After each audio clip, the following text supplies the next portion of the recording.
బట్టలను ఇంకా నా ఫేస్ ని అవాయిడ్ చేసేసేయండి. వేసుకోవడానికి హ్యాంగర్స్ లేక ఇలా కట్టి ఆరేయాల్సి వస్తుంది. ఇంకా నా ఫేస్ విషయానికి వస్తే ఇప్పుడే లేచిన, అందుకే అట్లుంది. కానీ నేను ఇప్పుడు మీకు ఒకటి చూపిస్తా. మా తులసి చెట్టు బయట కారిడార్ లో పెడితే సిమెంట్ దుమ్ము ఇంకా ఎండ తగలక మొత్తం ఎండిపోయింది అనమాట. ఇప్పుడిప్పుడే ఎగిరొస్తుంది. ఎంత బాగా అనిపిస్తుందో. నేను చెట్లు అంటే అంత ఇంట్రెస్ట్ చూపియను, ఎందుకంటే ఈ రెంటెడ్ హౌస్ లో అటు ఇటు షిఫ్ట్ అవుతూ వాటిని కాపాడుకుంటూ ఉండాలంటే చాలా కష్టంగా. ఏదో దేవుడి దయ వల్ల మాకు డబుల్ బెడ్రూమ్ వచ్చింది. సో చెట్లను కూడా పెంచుదామనే ఇంట్రెస్ట్ నాకు వచ్చింది. కానీ ఇప్పుడు మనీ ఇన్వెస్ట్ చేసి వాటిని మెయింటైన్ అయితే చేయలేను. బికాజ్ నా ఫైనాన్షియల్ స్టేటస్ అంత కరెక్ట్ గా లేదనమాట.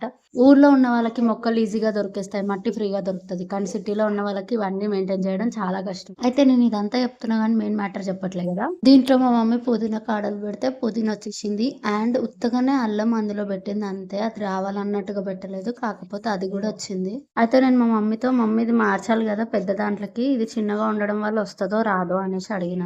అదే మట్టిలోకి వేర్లలాగా పాకిపోతుంది అని చెప్పింది. పెద్ద దాంట్లోకి మార్చాల్సిన అవసరం లేదు అనేసి అన్నది. ఇంతకీ మీరేమంటారు? ఇది మార్చాలా, ఇందులోనే ఉంచేయాలా? కామెంట్ సెక్షన్ లో కామెంట్ చేయండి, నాకు యూజ్ అవుతుంది. Bye bye.